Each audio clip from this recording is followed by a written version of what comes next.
4월이 가장 많은 연인들이 생기는 시기예요. 6월쯤 되면 한 절반쯤 깨지고 7, 8월에는 다시 막 불나방이 돼가지고 클럽이나 나이트를 쏘다니던 친구들이 생각이 나는데 안녕하세요, 픽셀마녀입니다. 여러분, 이제 정말 연애의 계절이 왔습니다. 가장 잔인한 달 4월을 맞이하면서 오늘 제가 여러분들에게 해드리고 싶은 이야기는 바로 모쏠 탈출입니다. 일단 여러분들이 성인이 됐다는 가정하에, 그러니까 지금 2022년 기준으로는 03년생부터는 남녀할 것 없이 최대한 빨리 첫 이별을 경험하시는 게 좋다. 아니 왜 첫사랑이 아니라 첫 이별이냐, 진짜 이 옆에 내는 맨날 산통 다 깨지는 얘기만 굴러서 하네 라고 하시겠지만, 사실 모쏠이나 첫 연애를 하시는 분들은 제가 옆에서 봤을 때 연애 레벨에 있어서 그렇게 차이가 안 나더라고요. 둘 다 머릿속이 꽃받친 건 똑같다라는 건데, 왜냐하면은 두 가지 케이스 다 똑같이 하는 생각이 나는 첫사랑이랑 결혼할 거야 라는 정말 확고한 신념을 가지고 있기 때문이죠. 물론 첫 연애로 바로 보스목 때려잡아서 결혼까지 하시는 분들도 계시지만 제가 봤을 때는 한 300명 중에 1명 정도 있으신 것 같아요. 그럼 오늘은 왜 첫 연애로는 결혼이 잘 안 되는 건지, 왜 연애 하수에서 벗어나는 유일한 방법이 그 고통스럽다는 첫 이별뿐인 건지, 그 이유를 3가지 말씀드려볼게요.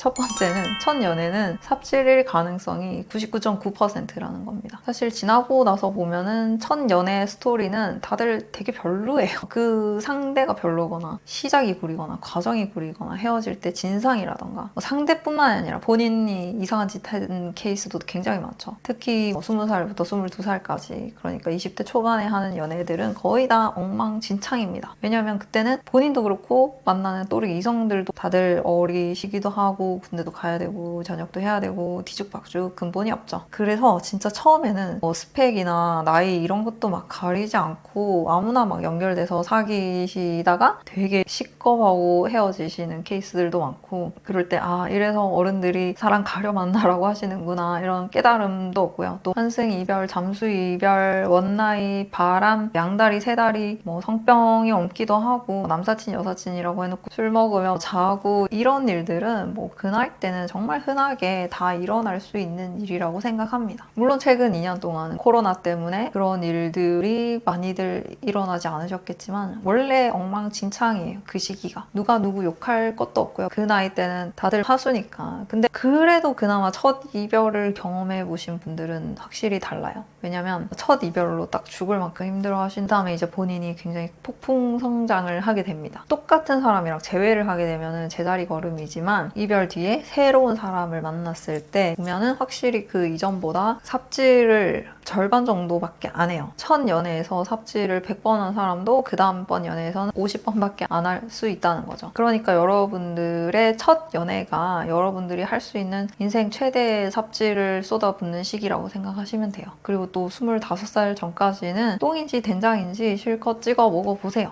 사실 그때까지는 여러분들도 똥이고 상대방도 똥인 경우가 허다하기 때문입니다. 밑도 끝도 없이 고백에서 차인다거나, 아까 말했듯이 양다리, 세다리, 원나잇 그때 다 해보는 거죠. 근데 이런 삽질들은 25살 이전에 해보거나 당하면서 내가 앞으로는 이렇게 살면 안 되겠구나, 내가 이런 사람들을 만나면 안 되겠구나, 이렇게 배우면서 성장을 해야 되는 시기인데, 그 시기를 놓치고 30살이 넘어서 그 나이 돼서까지도 똥을 찍어 먹어보시는 분들이 있어요. 이 정도면 된장 아니니? 이런 분들이 많은데 옆에서 보면 굉장히 슬퍼집니다. 그러니까 여러분 20대에는 혼전 임신, 유부남, 유부녀랑 썸 타거나 원나잇 한다거나 미성년자랑 사귄다거나, 이 3가지 경우 빼고는 최대한 다양하게 삽질 많이 해보시기 바랍니다. 아니 그러면 나도 어리숙한데 괜히 어리숙한 또래 만나지 말고 5살 이상 차이 나는 좀 성숙한 이성을 만나면 되지 않느냐 이런 생각도 하시겠지만, 제가 20대 여자분들한테 5살 이상 차이 나는 남자들 만나지 말라고 말씀드리는 게 무작정 반대를 한다기보다는 5살이나 차이가 나는데도 불구하고 그 오빠 때문에 스트레스를 받는 연애, 그러면은 저한테 상담하실 필요도 없고 웬만하면 그냥 헤어지시는 게 좋다라는 뜻에서 만든 영상입니다. 왜냐하면은 30대부터는 1년 1년 올라갈 때마다 머리숱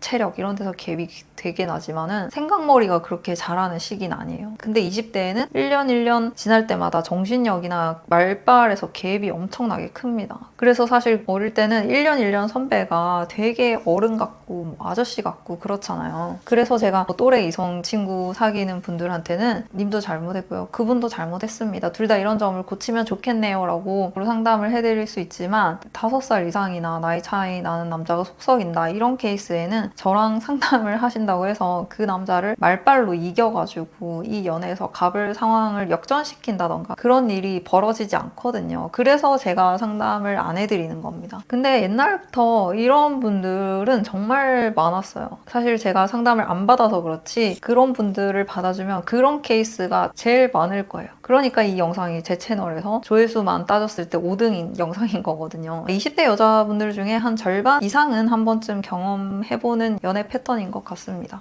자, 그러면 첫 이별을 빨리 해봐야 되는 두 번째 이유. 모태솔로 분들은 나이가 몇 살이든 자기 주제 파악이 안 됩니다. 연애나 결혼 시장에서 자신의 위치를 너무 높거나 너무 낮게 산정을 하세요. 근데 이거는 내가 마지막 연애를 해본 지 5년이 넘었다. 이런 분들도 거의 이런 증상들을 가지고 계십니다. 자신의 위치를 너무 높게 산정한 케이스가 많은데 주로 자기가 사귀어 본 적이 없기 때문에 어리고 예쁜 여자 혹은 잘생기고 돈 많은 남자에 대한 환상이 정말 크셔가지고 일단 그런 사람들을 무조건 착하다고 생각을 하세요. 그러니까 모태솔로이기 때문에 그런 잘난 사람들한테 대차게 차이거나 호구 잡힌 경험이 없으시기 때문에 그분들에 대한 환상이 계속해서 지켜지는 거죠. 그래서 그런 예쁘고 잘생긴 사람들은 겉모습처럼 속도 똑같이 착할 것이고 나 또한 착한 사람이기 때문에 내가 고백을 하면 그 사람이 받아주고 우리는 동등하게 사귈 수 있다고 생각을 하십니다. 굉장히 남한테 엄격하고 자신에게 관대한 분들이신 거죠. 자기의 그 높은 이상형과 자신의 접점은 착하다 이걸로 퉁치는 거예요. 그분들이 그렇게 대충 퉁쳐서 누구 사귀려고 지금까지 그렇게 열심히 살아온 게 아닐 텐데 그리고 또 못쏠 분들이 착하다고 말하는 그 기준도 저는 잘 모르겠어요. 살면서 바람 펴본 적이 없다?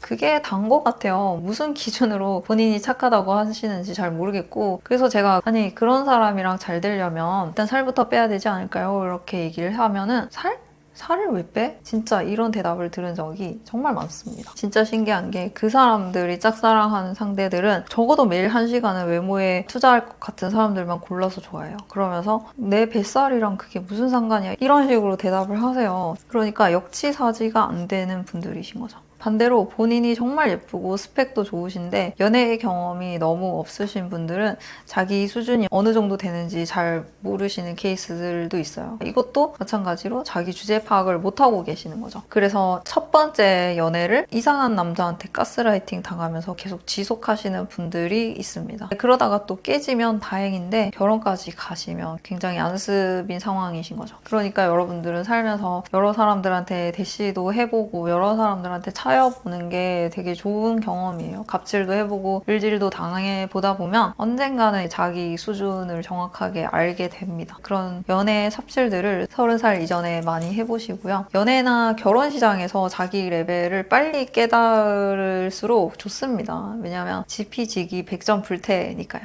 첫 이별을 빨리 해봐야 되는 세 번째 이유. 어릴 때 그러니까 20대 초반에 말고 나중에 30살 이후에 첫 이별을 경험하신 분들은 이게 회복이 정말 너무 오래 걸리거나 아예 안 되더라고요. 사실 나이가 어떻든 첫 이별을 경험하는 분들이 공통적으로 하시는 말들이 있잖아요. 이제 다시 사랑하네. 이런 주접을 30 넘어서 떤다는 거죠. 300명 중에 299명이 첫 이별을 경험하고 그중에 200명은 이런 소리를 합니다. 근데 30 넘어서 첫 이별을 겪으시면은 이게 진짜 잠깐의 주접으로 끝나는 게 아니라 회복이 안 돼가지고 그 뒤로 진짜로 연애를 못 하실 수도 있어요. 이별이 너무 고통스러울 수밖에 없는 결정적인 이유 중에 하나가 내가 이 다음에 이 사람보다 더 좋은 사람 못 만나면 어떡해 이런 불안감 때문이 있거든요. 근데 그거는 결혼 정년기가 다 지나신 분들이 해야 되는 고민과 걱정인 거예요. 왜냐하면 그때는 정말 많은 사람들이 다 결혼하고 없으니까 더 좋은 사람을 못 만날 가능성이 되게 높거든요. 근데 그 이전에는, 그러니까 33살이 되기 전까지는 그런 공포에 자기를 묶어두지 마시고 무조건 더 좋은 사람, 더 나한테 잘 맞는 사람을 만나실 수 있거든요. 제가 정말 100% 장담드립니다. 그러니까 이별하실 때 더 좋은 사람 못 만날까봐 너무 무서워하지 마시고요. 절대 뒤돌아보지 마시고 새로운 사랑을 향해서 정진하시기 바랍니다. 자, 오늘의 결론. 연애 하수에서 벗어나는 유일한 길은 첫 이별을 경험하는 것이다. 왜냐하면 첫 연애는 평생 중에 가장 큰 삽질일 가능성이 99%이고 첫 이별을 경험해보지 못한 사람들은 자기 주제 파악이 안 되기 때문에 평생 이루어질 수 없는 짝사랑만 하시거나 의뢰 연애 혹은 가스라이팅 결혼을 할 가능성이 높아지시기 때문입니다. 그리고 나이 들어서 첫 이별을 겪으시면 너무 아파서 재기 불가능한 상태가 되실 수도 있으니까요. 어릴 때 겪으시는 이별을 오히려 좋아라는 정신으로 받아들이시고 뒤돌아보지 말고 용기 있게 앞으로 나가는 설탕이들이 되셨으면 좋겠습니다. 4월이 가장 많은 연인들이 생기는 시기예요. 그리고 돈 6월쯤 되면 한 절반쯤 깨지고 7, 8월에는 다시 막 불나방이 돼가지고 클럽이나 나이트를 쏘다니던 친구들이 생각이 나는데 올해 여러분들이 겪게 되실지도 모르는 그 이별에 대해서 너무 아파하지 마시라고 제가 예방주사 놓는 마음으로 첫 이별의 좋은 점들에 대해서 나열을 해봤습니다. 오늘 영상 공감하셨다면 친구들에게 공유 링크 많이 부탁드리고요. 여러분의 구독과 좋아요는 저에게 큰 힘이 됩니다. 여기까지 시청해주셔서 감사합니다. 그럼 우린 다음 영상에서 다시 만나요. 안녕. 살바. 솔로 탈출 화이팅!